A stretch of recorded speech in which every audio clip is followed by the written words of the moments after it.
Kasih kepada kucing jalanan mendorong pasangan suami isteri dari kampung Pengkalan Cicar, Bukit Kuang mengadai barangan kemas untuk menyediakan sangkar baharu buat haiwan peliharaan mereka.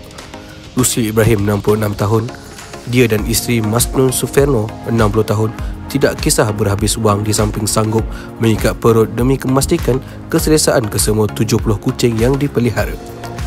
Amalan itu menjadi rutin mereka sejak mula terlibat mengutip kucing jalanan kira-kira 30 tahun yang lalu.